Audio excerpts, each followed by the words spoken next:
What's your creepy Airbnb story?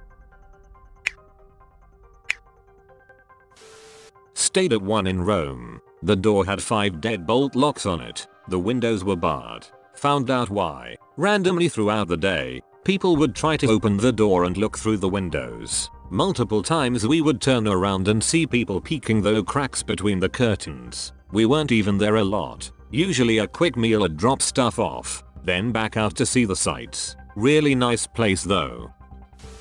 My sister and I were staying in a cute little detached house in a wealthy part of San Diego. It was right by the beach, but the house was super hippie and relaxed. The man who lived there was out of town, so some of his stuff was out. He was literally making his own kombucha. He had a bathroom attached to his little house that had a door that led to outside. He shared this bathroom with a tenant in another house who didn't have one. Around 4 AM, she comes home drunk, goes into the bathroom, and started banging on the door to our room viciously. She's screaming about how he stole her phone yesterday. This man has been out of town for a week. It was scary to wake up to in the middle of the night, but our stay was still great. I was traveling solo in Prague, and I loved my Airbnb apartment. As I was going into the apartment, this old Czech guy starts yelling at me in Czech. I say, "Sorry, I don't speak Czech," and I go up the stairs. He follows me but heads up another flight. I didn't go into the apartment until he was out of sight. 10 minutes later the doorbell rings, and I look out the peephole and it's the guy. I obviously don't open the door, but my heart was beating so hard. He leaves after a few minutes. I talked to the host about it, and he came over right away to calm me down and assure me. He was great. The guy never showed up again. A couple years ago, my friend and I, 18 and 19-year-old females, were traveling in Southeast USA because we were on spring break. The Airbnb we rented for the night turned out to be a couch in this guy's front room. In the middle of the night, these two people come in through the front door, drunk as hell, banging about, cursing, just overall being loud and obnoxious. They were not our Airbnb host and start talking in front of our bed. I was awake, as was my friend, but we were unsure of what they were doing or what they would do, so we didn't move. They left the house and came back a couple of times, creeping us out the entire time, and we didn't find out until the next morning that our host had been renting one of his guest rooms in the back of the house to them. Also, one of them ended up shitting on top of the toilet seat in the middle of the night. We got a full refund. I got to an Airbnb in the middle of nowhere, somewhere Kansas, at about midnight. The Airbnb was $12 for a night. The property was a quaint little house on some farmland, and I had passed the nearest house about a half a mile down the road. The host was already asleep when I got there, so I let myself in and made my way to the couch, where I was supposed to sleep. It was eerily quiet and pitch black outside, and I was already nervous so I couldn't get to sleep.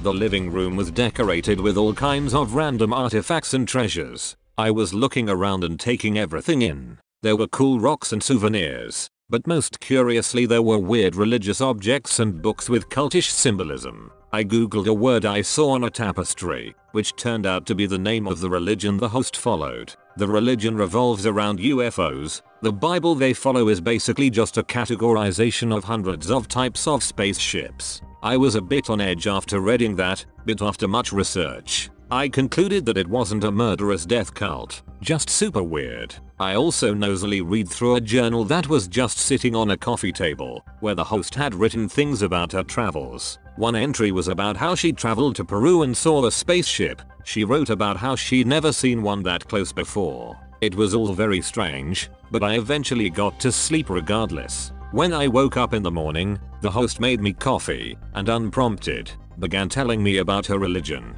among other conspiracies, like the government being able to control tornadoes. She was very kind and not overbearing, just eager to tell someone her truth. We talked for an hour or so before I got back on the road, and she sent me away with a bunch of stuff to research and an Airbnb magazine. Best Airbnb I've stayed at. Close second would be the gay nudist hostel in Memphis.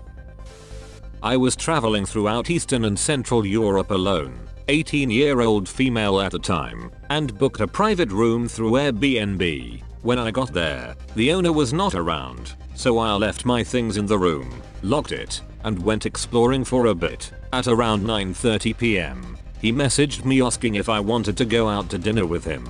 I had already eaten and hadn't met him yet, and I declined, as I thought it was odd that a man in his mid-40s wanted to go out to dinner with someone he had never met. We chatted a little when I got back to the apartment, and things were fine, but the whole experience was a little off-putting. The next morning he offered me food and asked if I'd like my cereal microwaved. I had no idea people did this. It was very confusing. He then insisted on taking me around the city until I had to catch my bus. As I insisted, he dropped me off early because the whole situation was making me uncomfortable, and I never contacted him again. The owner might have just been overly friendly, and nothing bad ever happened. It was just a weird experience and made me uncomfortable, probably because of how young I was.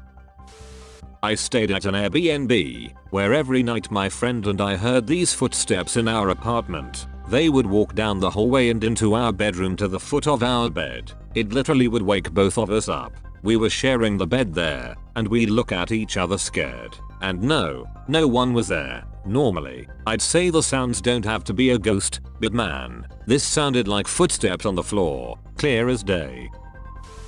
Stayed in an Airbnb recently that was pretty insane. It was a shared space with several other people in it, but I had my own private room and small living room, with a mini fridge and counter. I stayed in the room and barely came out, since quarantine measures had just started to be enacted. Pretty soon after getting there, I started having shortness of breath and vertigo. I started finding drawings in a sketchbook I had, that I had no memory of drawing.